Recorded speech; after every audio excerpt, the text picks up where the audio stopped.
Hello and welcome back to Jackknives Reviews. I'm of course your host, Jackknives. It's finally time to talk about Joker, Folie A Deux. 2 years after killing Murray on his talk show on live TV, Arthur Fleck now awaits his trial inside of Arkham Correctional Facilities. Broken away from the Joker, he meets a bizarre woman named Lee, who is infatuated with him, trying to help him return back to his original Joker self. All while dancing, music, and the madness of two, scoring the question of who is the Joker and who is Arthur Fleck. To say that this is a bad film is an understatement. This was probably the biggest budget middle finger I've ever seen. Obviously, Todd Phillips didn't want to make this movie. And every press release, everything I've heard about this pretty much indicates he never wanted to make this movie.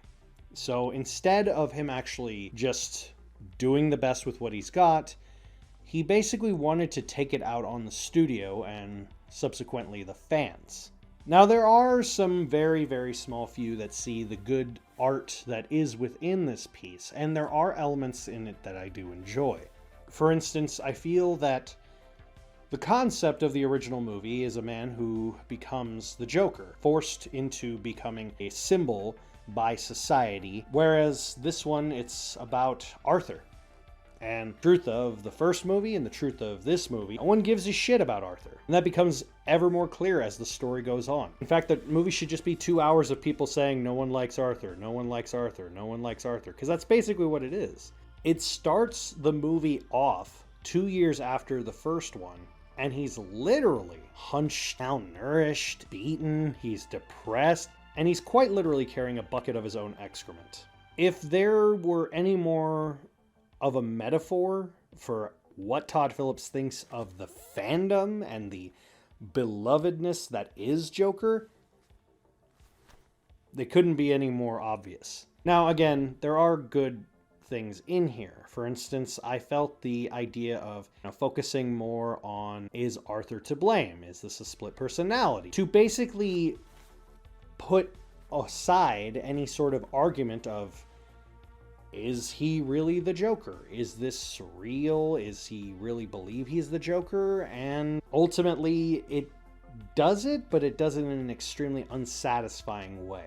I will get back to more about the movie in a moment. I do also want to talk about the irritation that is Harley Quinn. Well, let's be clear. She's not Harley Quinn. She's Lee. She's Lee Quinzel. They call her Harley in 2 parts of his psyche, so technically she's not really Harley. And more or less she's just Lady Gaga with makeup. It seemed like it was just an excuse for music, because all of a sudden he's super enthralled with musical numbers. Him being interested in music was established in the first movie, but his interest in music was more calm his mental state, or to him getting out aggression. He never had any sort of notion of loving musicals in the first movie.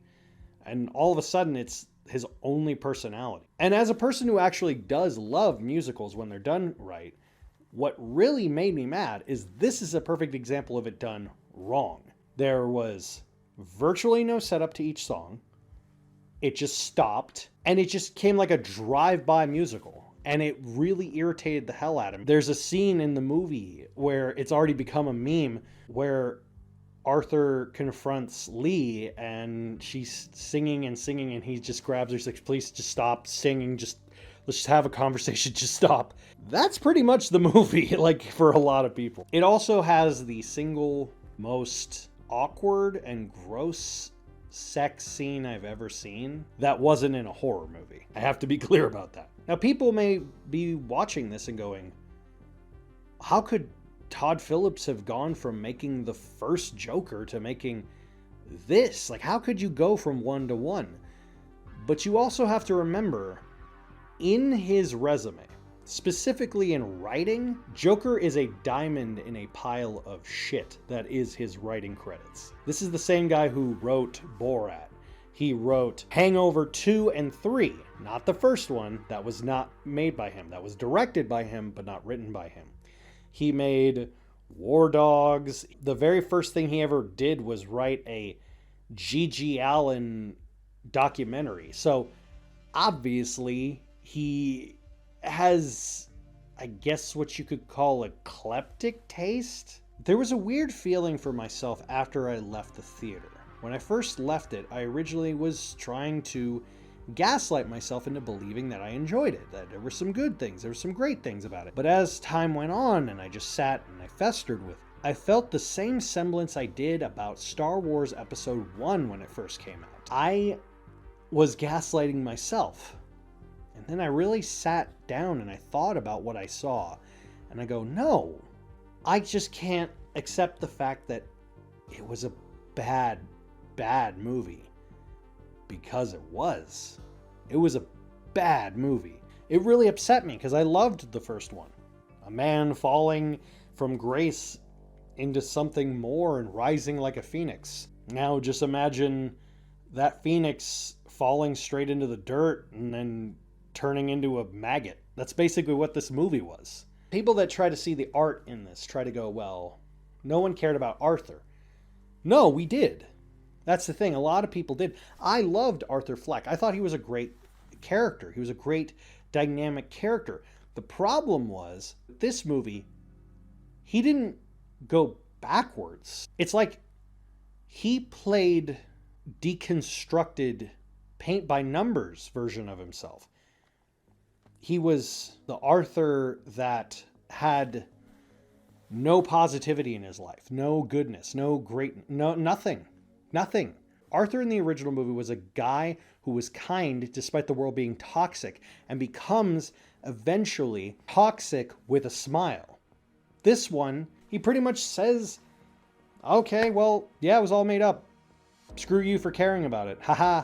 The best part of the movie was the courtroom scene because it was the one time in the movie where you saw characters that cut to the core of who he was. Specifically Mr. Puddles, the dwarf character from the first movie.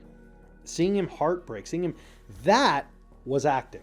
That was really good. That was really, really solid, and that was heartbreaking to see that. Honestly, to be honest, for me, this is the worst Batman movie. It's not even a Batman movie, and I don't consider the Joker a Batman movie. It's within the ethos, but I don't consider it technically a Batman movie, so thank God for that. But I feel like if you did, this would be the Rob Zombie's Halloween 2 of the Batman franchise. As far as me and many others are concerned, this movie, we don't care about it. We don't want to watch it. We just dissolve it out of our brains and keep the original solid from A to Z as just a solo film, and that's all there is to it. And sure, there is some goodness in it, but not enough to keep it sustainable. And that's really, really hard for me to say, considering how much I loved the first movie. I give Joker Folie A Deux 1.5 out of 5. Have you seen Joker Folie A Deux? Let me know in the comments down below. Next time, let's talk about a good Batman property that just came out. Till next time.